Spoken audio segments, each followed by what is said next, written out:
As Bitcoin dominance continues to decline, the so-called flippening has once again become a hot topic in the crypto community. Many Bitcoin believers insist the flippening is impossible, whereas many Ethereum enthusiasts insist the flippening is inevitable. So today I'm going to explain exactly what the flippening is, why it's important, how it could happen, when it could happen, and what it could mean for BTC and ETH.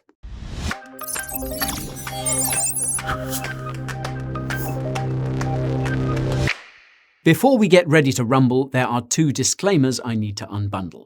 First, I hold both BTC and ETH, so I have no dog in this fight. Second, I'm not a financial advisor, so I can't give you any financial advice. Please contact a financial advisor if your portfolio feels light. If you're new to the game, welcome to the channel, and guy's the name. The Coin Bureau is home to some of the highest quality crypto content ever made. Coins, tokens, news, and reviews are just a few of the topics I explain. If you're looking to expand your brain to make more gains, subscribing to the channel and pinging that notification bell is the way. If you don't have time to stay until the end, you can use the timestamps below to skip around or skip ahead. Just know that the longer you stay, the more this video will trend. Right, that's enough blabbering. Let's examine the flippening. First things first, what the hell is the flippening and why should you care? Well, put simply, the flippening refers to the possibility that Ethereum's market cap will become larger than Bitcoin's, making Ethereum the biggest cryptocurrency.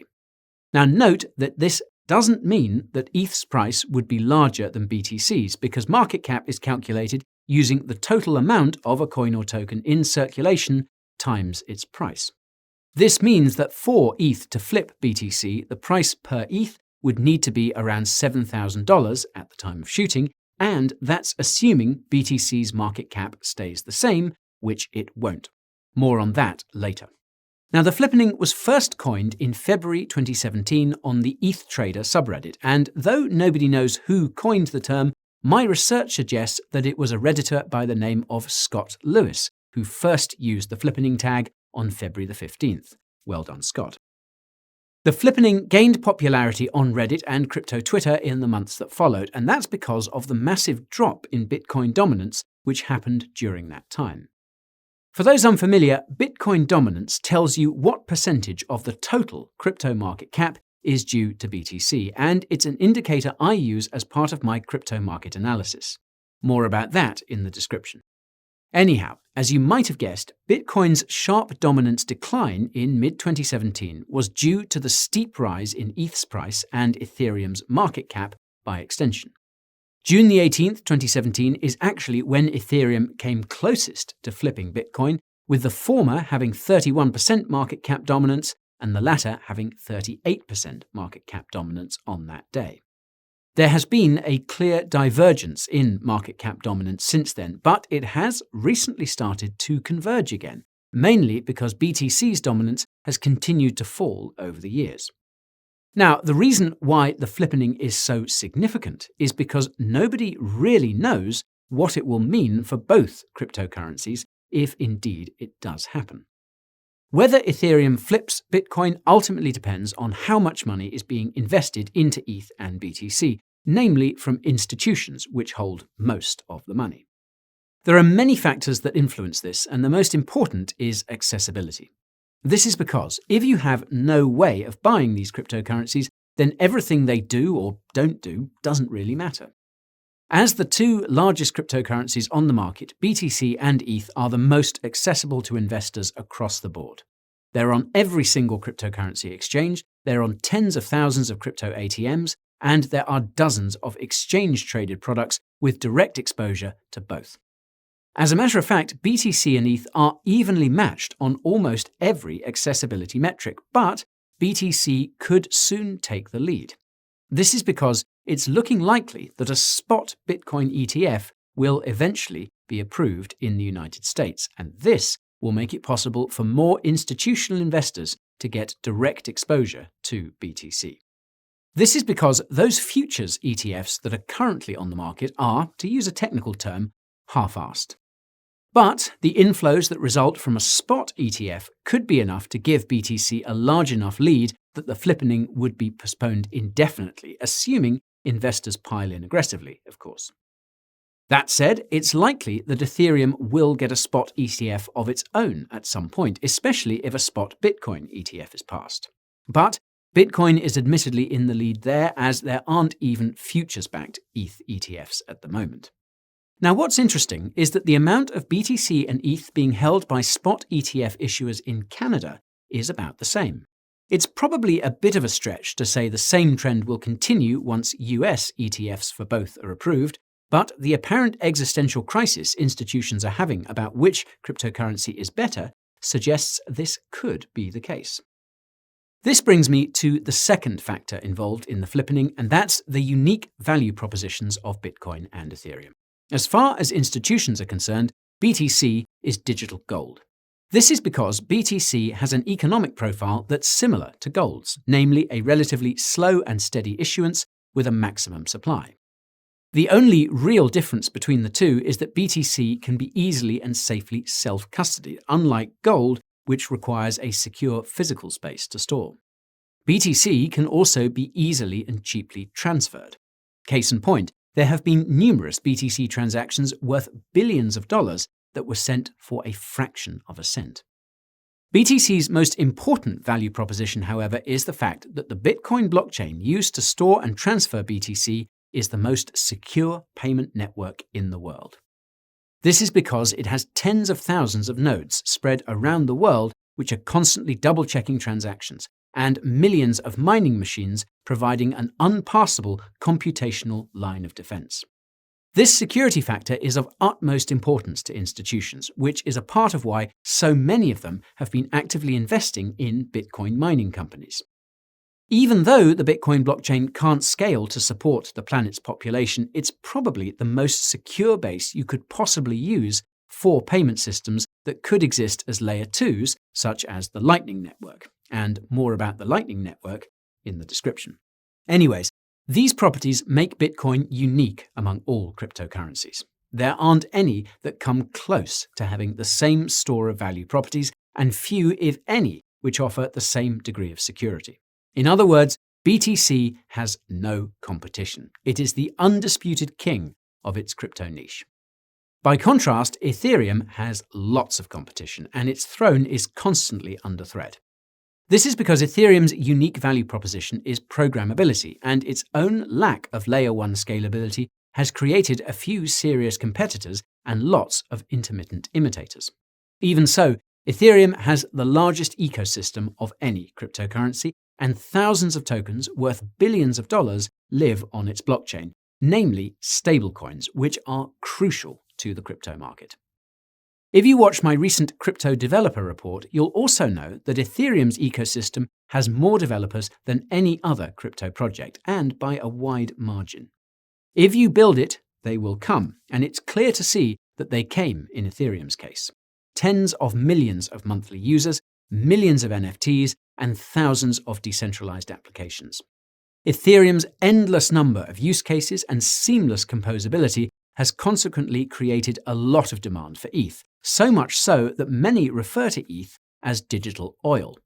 As basic economics dictates, the more demand for something there is, the higher its price will rise, especially if this demand outpaces new supply over time.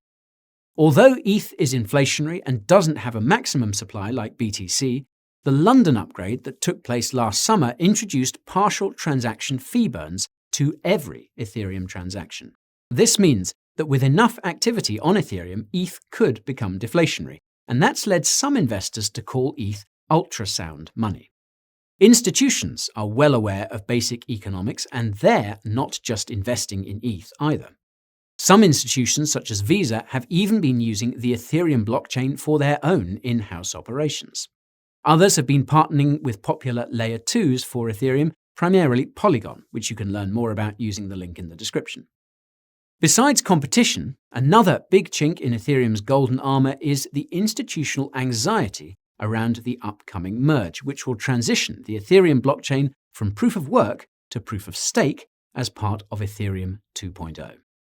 This ties into the third factor that could affect the flippening, and that's the risks associated with Bitcoin and Ethereum as seen through an institutional lens, because, again, they're the ones with all the money.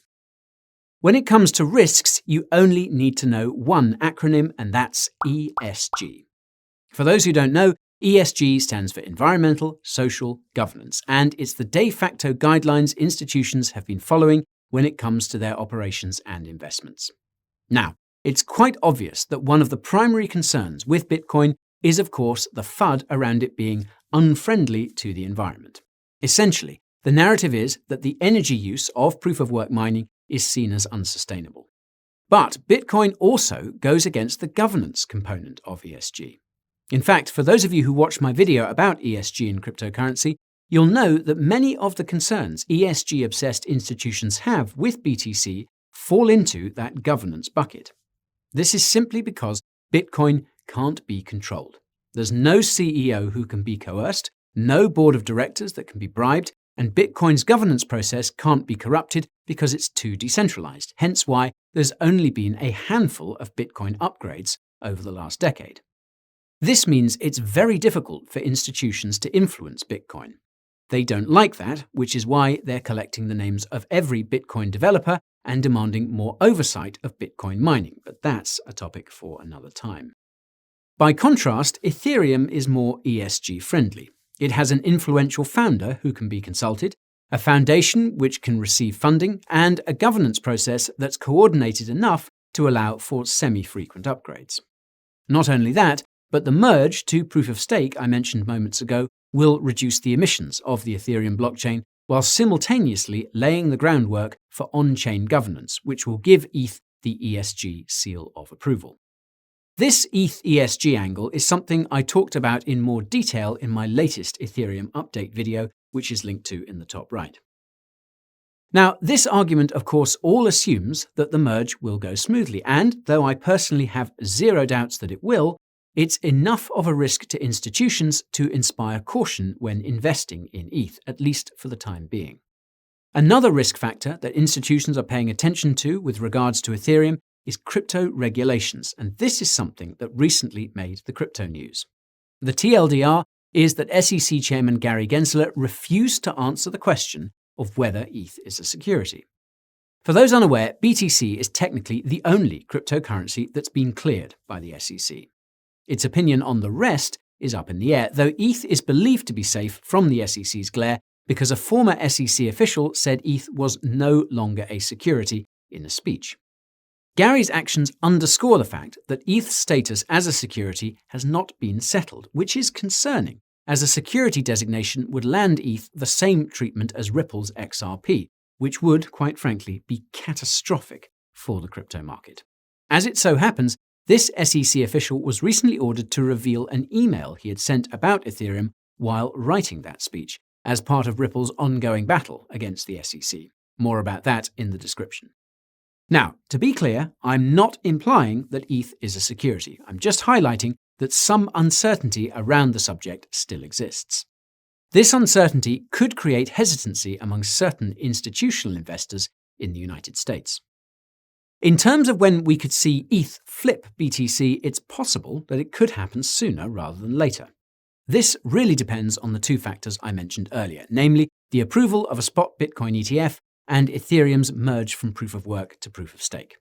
If you watched my recent video about the upcoming upgrades for the top cryptocurrencies, you'll know that these two events could very well happen within the same month. The few pending spot Bitcoin ETF applications could be approved by March, and Ethereum's merge doesn't look too far behind. If a spot Bitcoin ETF is approved, then it will likely be impossible for ETH to catch BTC, even if the merge is a great success. If the merge occurs before a spot Bitcoin ETF is approved, it could be enough for Ethereum to flip Bitcoin, at least temporarily. The only caveat here is that we could enter a bear market when the Federal Reserve starts to raise interest rates. More about that in the description. If the bear market is in full swing by the time the merge comes around, it probably won't be enough for Ethereum to flip Bitcoin because the market momentum won't be there.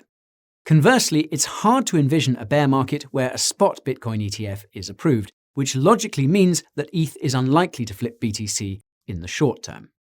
For the long-term flippening forecast, we must appeal to the experts, aka the institutional investors themselves.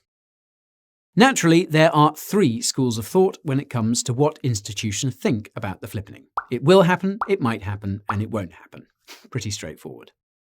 Now, one of the institutional investors who is betting that Ethereum will flip Bitcoin is Celsius CEO Alex Mashinsky, and he bases this prediction on two things. First, Alex can see that most Celsius users are investing in ETH, and though this may be a biased sample, it's a trend that's present in other datasets as well, namely new crypto investors. Second, Alex knows that institutions love yields more than anything else. While they do see BTC as a solid store of value, ETH can be staked to earn interest, like dividends from a stock, and this is something that BTC can't do. Therefore, Ethereum will eventually flip Bitcoin, but it won't matter for BTC because it has a different purpose to ETH. In the middle of the road, you have the Winklevoss twins, who aren't sure if Ethereum will flip Bitcoin. Those of you who watched my video about the richest people in crypto will recall that the Winklevoss twins are the owners of the Gemini cryptocurrency exchange and were once the biggest BTC whales, which adds a lot of water to their wager. On the one hand, the Winklevoss twins think that Bitcoin's future fair value will be the same as gold's. This would give BTC a price tag of $500,000 and a corresponding market cap of $9 trillion. Ethereum would probably have a hard time catching up to that. On the other hand, the Winklevoss twins think that Ethereum's future fair value will be the same as the market cap of all big tech companies combined. This will probably be much bigger than the market caps of both Bitcoin and gold. However, Bitcoin does have one big advantage over Ethereum, and that's the insane security of its blockchain, which I mentioned earlier. Because of this, the Winklevoss twins believe it will be very difficult for Ethereum to flip Bitcoin if the Bitcoin blockchain becomes the base layer for a widely adopted global payment system on a layer 2, such as the Lightning Network. In sum, they're not sure, and they don't think it will have an impact either way because Ethereum and Bitcoin have different purposes.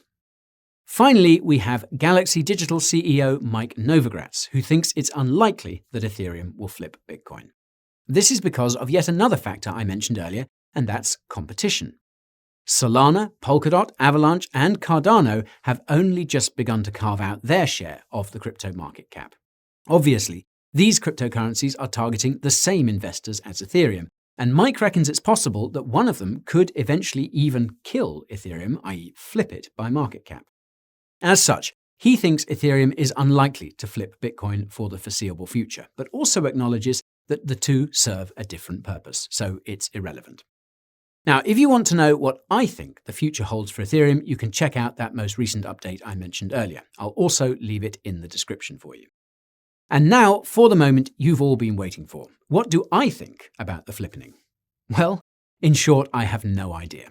Now, to be honest, I think it's more of a meme than anything else, and that's just because I agree with the opinions of the experts I just discussed. Bitcoin and Ethereum are fundamentally different. BTC is digital gold, and ETH is digital oil. If the market cap of crude oil flipped the market cap of physical gold, or vice versa, it wouldn't matter for either asset, so why should it matter when the oil and gold in question are digital? From where I'm standing, both cryptocurrencies face unique challenges to growth, but both will ultimately prevail in their respective niches. This is by no means guaranteed though, and you could argue that on a long enough time frame, every currency is doomed to fail, even cryptocurrencies. That's why I keep a diversified crypto portfolio, because you never know what comes next. If you're curious about how my crypto portfolio has changed over the last year or so, you can find out using the link in the description. And that's all for today's video about the flippening. And now I want to hear your thoughts. Do you think Ethereum will flip Bitcoin, or perhaps another cryptocurrency? Drop a comment down below and I'll reply to the best ones if I have the time. Smash that like button if this video expanded your mind, and remember to subscribe to the channel and ping that notification bell so the next one is easier to find. If you're looking for more Coin Bureau content, you can find it on Coin Bureau Clips. I'm also active on social media, specifically Twitter, Instagram, and good old TikTok. I give detailed daily updates on my Telegram as well and send out a weekly newsletter that's packed with crypto tools, tips and tricks that will help if your portfolio is giving you hell. It's also where I give you an update on what mine is looking like and what videos I'll be doing in the coming week. And last but not least, there's the Coin Bureau merch store, which has crypto-themed hoodies, beanies, tees, and much more. Every dollar you spend goes towards supporting the channel. You can find your way to all these resources using the links in the description. Thank you so much for watching. Stay cool, stay safe, and stay crypto.